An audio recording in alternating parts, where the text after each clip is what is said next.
Hello and welcome everyone to the show. My name is Timothy Hirsch, Small Business Benefit Consultant with Planstin Business Solutions and host of the Small Business World.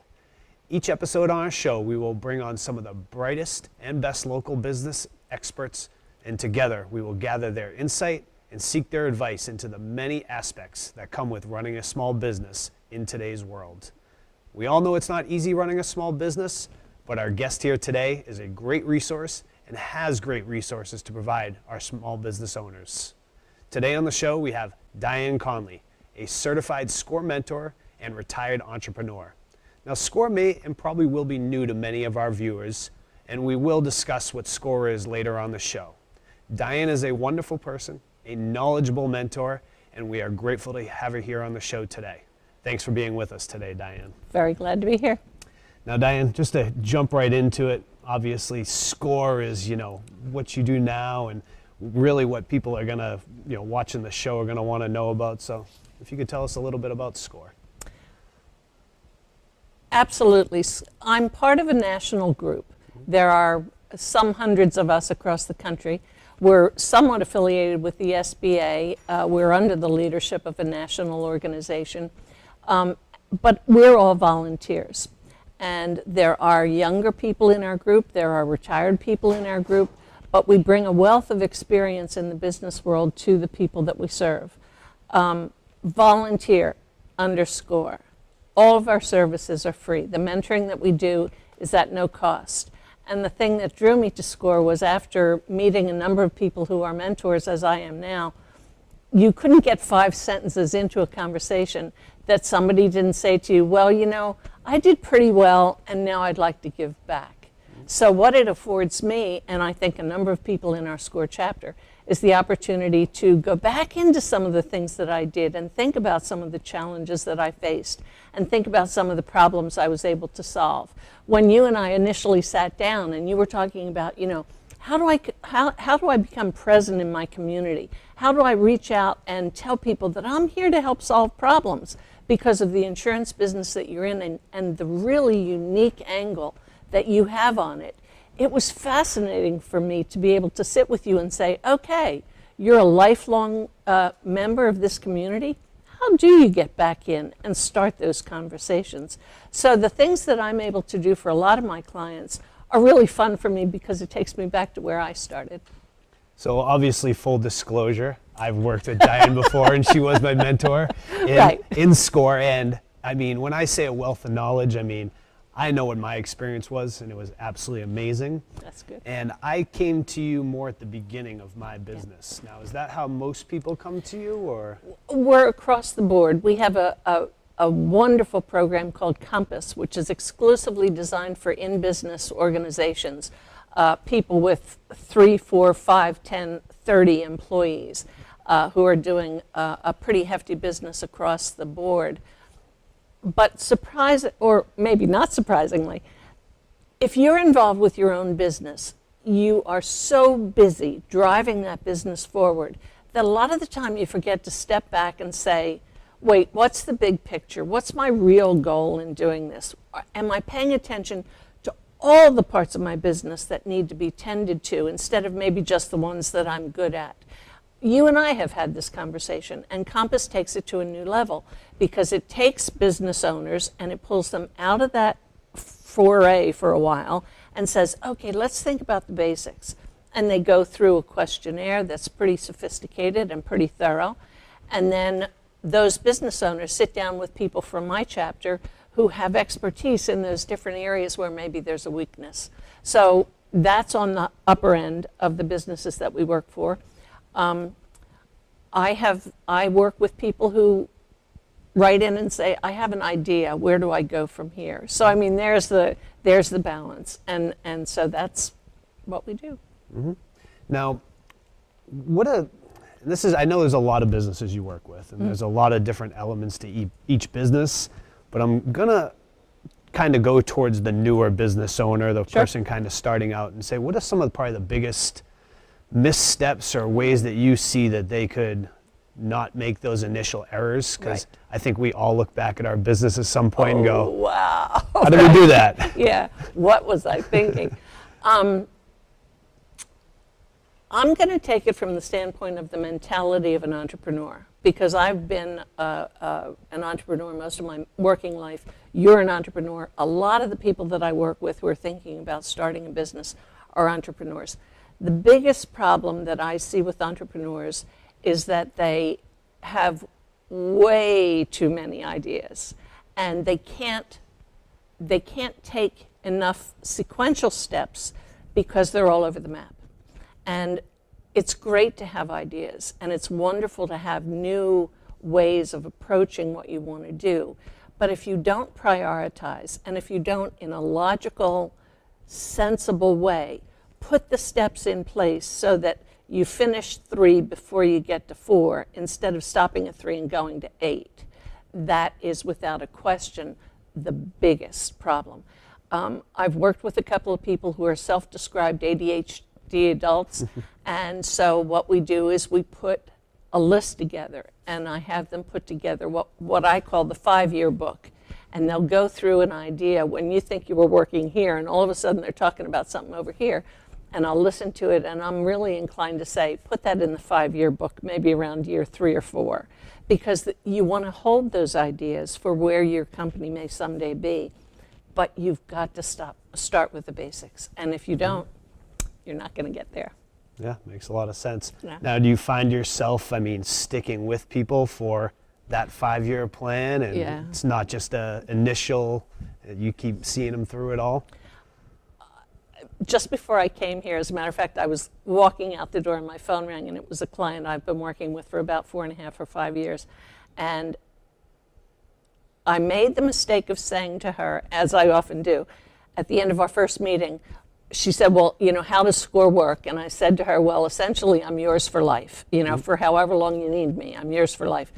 And 9 times out of 10, she will start a conversation with me by saying, I'm so glad you're mine for life, because we go back and forth. But the fun for me then is to see, wow, look at this. Look at what you've done. Look at how you've gone from here to here, and the things you put in place to go from here to someplace else. So yeah, I'm very much in favor of long-term relationships. I like to see ideas develop, but I end up in relationships with people, and I care about what they're doing, and they tell me about their families, and they tell me about their plans for the future, and it's a kick for me to see that. Yeah, it's an amazing service. It really is, because you always have to go back to it. It seems like, you get the old adage, there's no free lunch. There's nothing Right. free in life, and Right. it's like, sincerely, Except. you really get this service. So, I guess, because you probably want to stand on a mountaintop and scream this to everybody that this is available to Yeah. you. What do you feel like some of the steps that people don't take because they're maybe a little apprehensive to say, like, I don't know about this, when they aren't really looking at it correctly? That's kind of an interesting thing. We say amongst ourselves that sometimes the best advice that we give to people who come to us is to talk them out of it. That this might not be right for you, that this might be a duplication of what's pretty much out there successfully. And I think one of the things that we're able to do is just in having a conversation, just if I say to you, okay, tell me about what you're going to do and where you're going to do it and who else is doing it.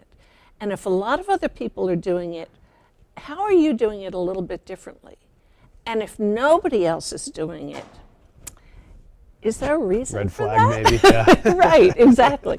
So I think having some of those conversations and really thinking about, is this right for the market and is this right for me, are really important things that can be discussed. One of the problems that I've seen with some frequency, and I know that you'll relate to this, I'm not going to tell stories out of school, but I know you'll relate, is that really creative people will tend to sit in a room, either alone or with a few people, and come up with, without a question, the greatest idea in the world. And they forget to go out and to talk to people who are potential customers, people who are potential clients, beneficiaries of what I'm thinking about doing, and allow the marketplace to tweak what you're thinking about. if you sit in isolation, you really cut yourself off from the real information that you can get in the marketplace. I remember that you and I had a number of conversations about, you know, is this needed? And if this is needed, who needs it? And if I was that person who needed it, what kinds of questions would I be asking you?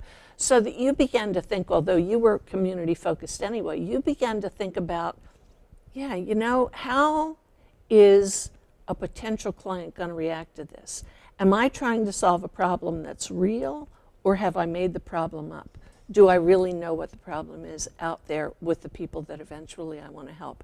And I think by coming to a group like SCORE or somebody who's been a mentor for a while, you put yourself in the position of being able to talk to somebody who doesn't have skin in the game and who can look at it from an objective point of view. And I honestly think most importantly, can pull you out of that dark room and help you to see a bigger picture, so that as you're thinking about how to approach your market, you're allowing that market to inform you. They will tell you what they want, and there's nothing better than that. Oh boy, is that an easy sell once you've got that figured out. It even comes back to me about how inspired I was when I first sat down, just sitting here having this conversation, because you asked those questions that I wasn't able to ask myself, right, or didn't know enough to ask myself, and it brought it out. Yeah. And it did. It changed the perspective, and it was just a necessary conversation to be able to take the next steps. Yeah. And you know, one thing that I did appreciate too, that you can probably touch on really well, is it wasn't just you either. There was other people I met in SCORE, and you were very humble in saying, Tim, that's not my expertise, but here's the person. And you still find yourself doing that? Yeah, with great frequency. I, to an extent, accept my limitations. Maybe not as fully as I should, but I've gotten into a number of situations with my clients when they're ready to take a step that is so exciting, and I know that they're going to need some additional expertise. One of the things, the Merrimack Valley chapter, which is based up in Manchester, to which I belong, we have about 40 active mentors. We probably have 50 in the chapter itself. Some are just specialists, but about 40 of us are active. And I know if you and I are in a conversation and you're thinking about, you know, I really don't like how my P&L looks, but I really want to be able to look at it critically. Okay, and I'm an English major, all right? I am so out of here when you start talking about P&Ls. But there are 3 or 4 people in our chapter whom I've worked with a number of my clients, and have been brought in to work with a number of theirs. And in a phone call, I'll either have somebody come sit with us or meet with you directly or be on a conference call.